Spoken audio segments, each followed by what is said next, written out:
warahmatullahi wabarakatuh. Bagaimana kabarnya, sehat?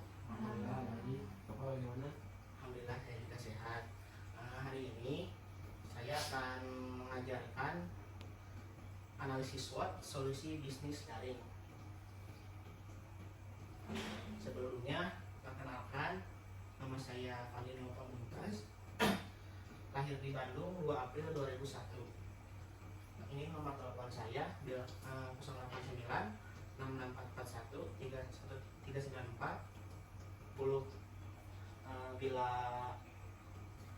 Bila membuka tugas boleh mengumpulkan dan menanyakan tugas bisa hubungi saya lewat nomor telepon dan bisa mengumpulkan tugas ke email saya yang tertera di.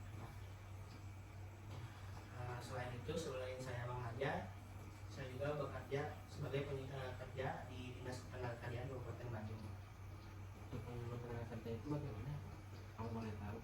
Memberikan penyuluhan kepada masyarakat dan memberikan informasi seperti pelatihan dan memberi informasi pekerjaan juga. Untuk pelatihan ada apa aja biasanya, Pak? Pekerjaannya banyak, ada digital marketing seperti tadi ini, ada desain grafis, tata ruang dan lain-lain. Misal dari kita berdua mau ada pelatihan, untuk pendaftarannya bisa kemana? Untuk daftar pelatihan bisa ada yang lewat ke desa langsung maupun bisa daftar di akun Siap Kerja. Ada pertanyaan lain? Kita lanjut. Keamanan, kesehatan, keselamatan di kelas. Kita tidak boleh merokok, tidak boleh mengobrol dalam kelas. Boleh makan dan tapi tidak boleh menyimpan makanan maupun minuman di meja agar tidak terjadi konsleting, dan hati-hati bila menyolokkan listrik agar tidak terjadi kesetrum. Manfaat pembelajaran, teman-teman akan memahami kekuatan, kelemahan, peluang, dan ancaman untuk solusi bisnis daring diidentifikasi untuk menunjang perkembangan bisnis. Tugas pembelajaran, setelah selesai mengikuti pelatihan, peserta dapat mengidentifikasi kekuatan, kelemahan, peluang, dan ancaman solusi bisnis untuk memperpanjang perkembangan bisnis, memahami konsep bisnis, dan merumuskan strategi pemanfaatan SWOT untuk mengembangkan bisnis daring.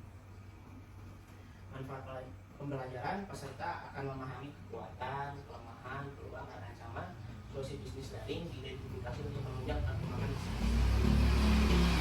Ini untuk webinar kali ini yang pertama ada nama program pelatihan, jadi dari digital marketing, unit kompetensinya menentukan model bisnisnya daring, elemen kompetensinya menilai potensi perkembangan bisnisnya daring, kriteria unit kompetensinya kekuatan, kelemahan, peluang, ancaman solusi bisnis daring identifikasi untuk menunjang perkembangan bisnis.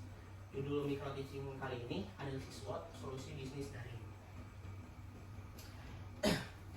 Analisis SWOT merupakan alat penting dalam pemahaman kondisi bisnis daring. Metode ini membantu mengidentifikasi kekuatan, kelemahan, peluang, dan ancaman yang dihadapi. Memahami bisnis daring ada satu. Pertama ada keuntungan. Yang pertama, keuntungan utama penjualan produk dan jasa secara online menawarkan jangkauan pasar yang luas untuk efisiensi operasional. Penjualan produk dan jasa ada beberapa aplikasi. Contohnya yang pertama ada di Shopee, Bukalapak, mungkin ada di Tokopedia.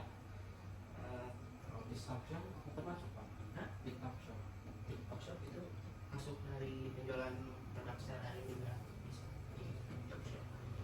Yang kedua, integritas teknologi, pemanfaatan platform digital, aplikasi, dan perangkat lunak untuk mendukung berbagai aspek operasional.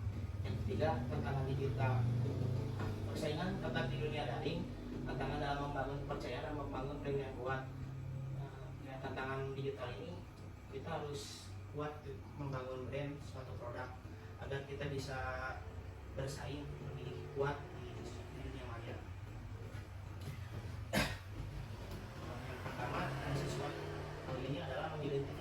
kekuatan bisnis daring. Yang pertama, jangkauan lebih luas. Bisnis daring dapat menjangkau pelanggan seluruh dunia dengan melalui platform online.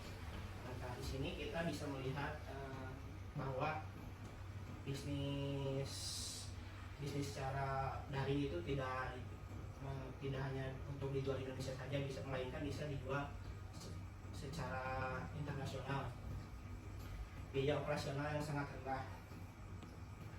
Bisnis daring cenderung memiliki biaya operasional yang lebih rendah dibandingkan bisnis tradisional.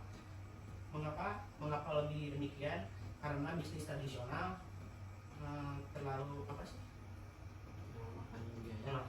terlalu memakan biaya seperti transportasi dari titik satu ke titik yang lain, harus menggunakan transportasi dan mengeluarkan uang lebih.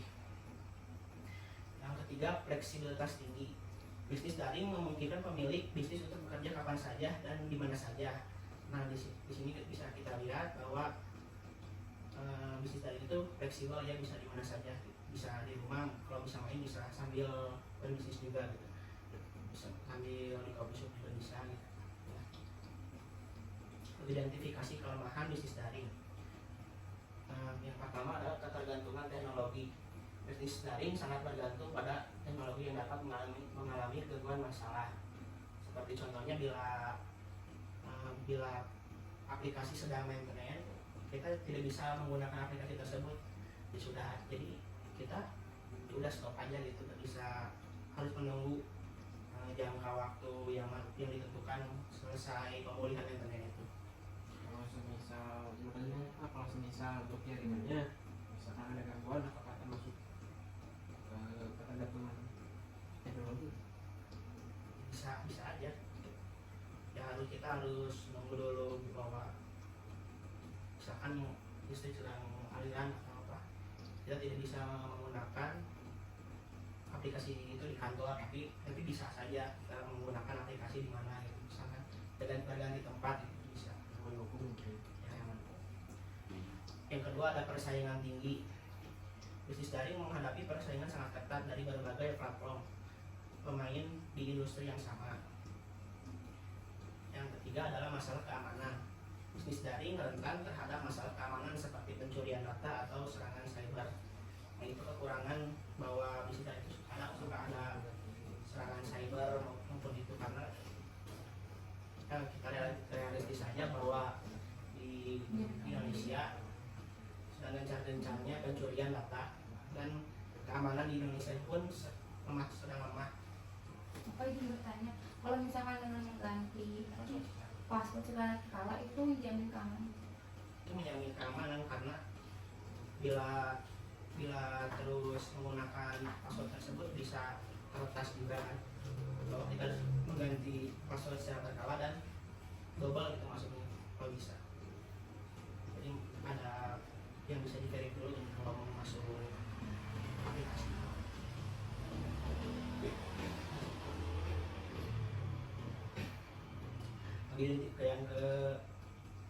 Yang ketiga, mengidentifikasi peluang atau opportunities bisnis daring. Yang pertama adalah pertumbuhan pasar digital. Pertumbuhan pasar digital sangat yang besar membuka peluang besar bagi bisnis daring yang untuk berkembang. Yang kedua, ada perkembangan teknologi baru. Teknologi baru seperti kecerdasan buatan AI dan analisis data dapat meningkatkan efisiensi bisnis secara daring. Contohnya sekarang AI bisa mengajarkan kita seperti mengembangkan teknologi baru, seperti kita mau mengembangkan produk, misalkan logo sekarang bisa menggunakan AI, itu bisa mengembangkan produk kita gitu. Dari bisnis saya juga salah satunya dapat mengurangi biayanya, baik pengeluaran seperti desain ya. Kalau misalkan kita membuat desain itu pihak ketiga kan ada biaya mungkin yang cukup mahal ya, seperti itu. Lanjut ya. Yang ketiga, ada tren e-commerce baru. Tren baru seperti belanja online melalui aplikasi mobile, platform media sosial membukakan peluang baru. Selanjutnya, mengidentifikasi ancaman bisnis daring. Yang pertama ada risiko keamanan, pencurian data, serangan cyber, dan masalah keamanan lainnya. Yang kedua, ada perubahan regulasi. Perubahan peraturan pemerintah dapat mempengaruhi cara bisnis daring secara operasi. Misalnya yang berubah skala regulasi itu seperti yang baru-baru ini yang itu TikTok Shop ya, karena TikTok Shop itu sangat mempengaruhi bisnis UMKM. Nah, dan untuk solusinya untuk TikTok Shop kita menggunakan aplikasi dari Indonesia, mungkin dari Tokopedia, secara kolaborasi agar saling menguntungkan untuk negara juga, dan biar tidak ada seperti barang-barang dari Cina juga mungkin. Yang ketiga adalah persaingan global. Persaingan dari bisnis dari internasional dapat menguasai pasar. Yang selanjutnya, merumuskan strategi pemanfaatan SWOT untuk pengembangan bisnis daring. 1. Pemanfaatan kekuatan, optimal jangkauan dan fleksibilitas untuk meraih pasar yang lebih luas. Yang kedua, mengatasi kelemahan. Tingkat keamanan sistem dikembangkan oleh strategi pemasaran efektif dan diperkuat oleh brand. Yang ketiga, pemanfaatan peluang, memanfaatkan perkembangan teknologi baru dan tren e-commerce untuk meningkatkan efisiensi dan inovasi. Dan selanjutnya ada mitigasi ancaman. Terapkan langkah-langkah keamanan ketat dan ikuti perkembangan peraturan pemerintah. Kesimpulan dan rekomendasi. Target pasar. Pahami kebutuhan preferensi target pasar untuk mengembangkan strategi pemasaran yang tepat. Dan kedua, inovasi. Terus berinovasi untuk menciptakan produk layanan yang menarik melalui kebutuhan pelanggan. Dan kalau melihat inovasi, kita harus menarik kebutuhan pelanggan, seperti kita membuat reels yang menarik itu untuk menarik dan membuat konten-konten menarik, serta agar konsumen tertarik kepada produk kita. Pertumbuhan bisnis secara berkelanjutan dengan membangun brand yang kuat, mempertahankan loyalitas pelanggan.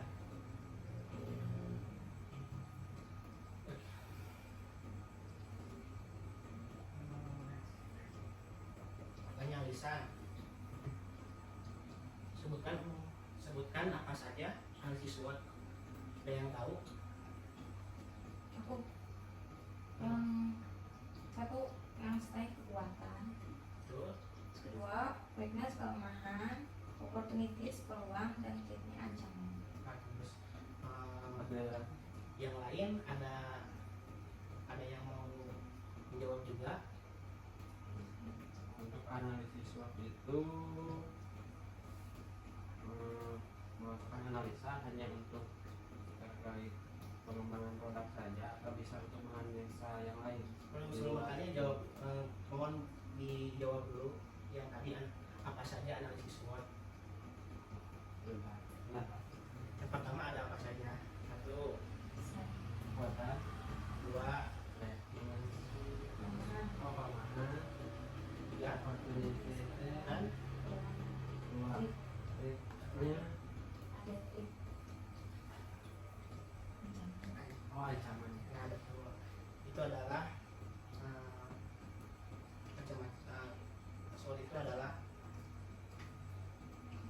bahwa analisis SWOT adalah itu gitu. Jadi ada strength, ada weakness, ada opportunities, ada threat juga. Apa saja? Yang kedua apa saja aplikasi bisnis daring? Yang ada di Angkat tangan coba yang bisa menjawab. untuk aplikasi bisnis daring mungkin ada Shopee, Tokopedia, Bukalapak, Blibli, Lazada, TikTok Shop mungkin, terus ada Oke, bagus Pak Ilham. Ada jawaban lain? Coba boleh Bu Irma. Esok dan ada yang menjual Meskipun beberapa pertanyaan udah terjawab, tapi ada tambahan mungkin boleh.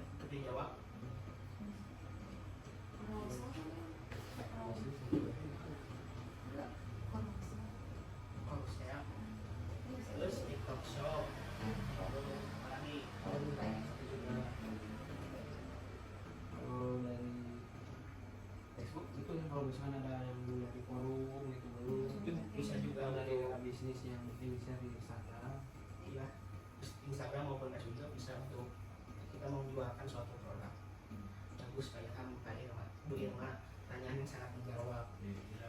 Yang ketiga, apa keuntungan utama dari bisnisnya daring? Yang tadi setelah itu apa aja? Coba. Pertama, apa aja nih? Akses pasarnya lebih luas, terus juga biaya operasionalnya lebih rendah, Betul.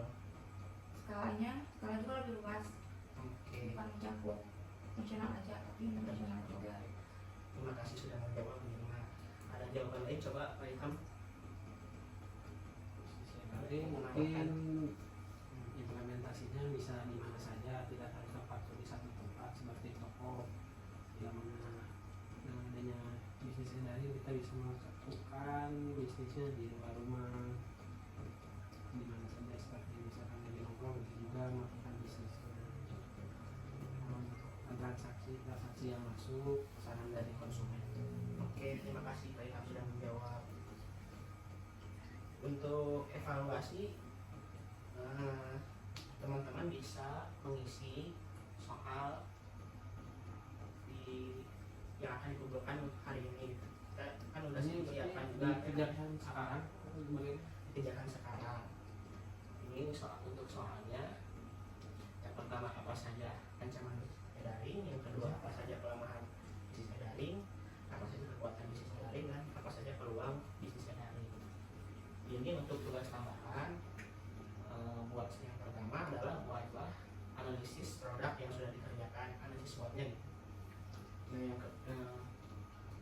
kedua kumpulkan ke saya melalui email tengah waktunya pada tanggal 15 November melalui email saya, yaitu fnaufamumtaz@gmail.com, dengan menggunakan penamaan tugas SWOT dan nama kalian. Oke, untuk ada yang ditanyakan mungkin? Untuk waktunya bisa lebih seperti minta jam. Oh Pak, kayaknya satu hari terlalu singkat Pak. Kalau sebisa di tanggal 16 apakah boleh? Sebisa mungkin dikerjakan pada tanggal 15 November ya, agar nanti untuk hari selanjutnya kita presentasi nanti. Ya mungkin ya, jamnya itu deadline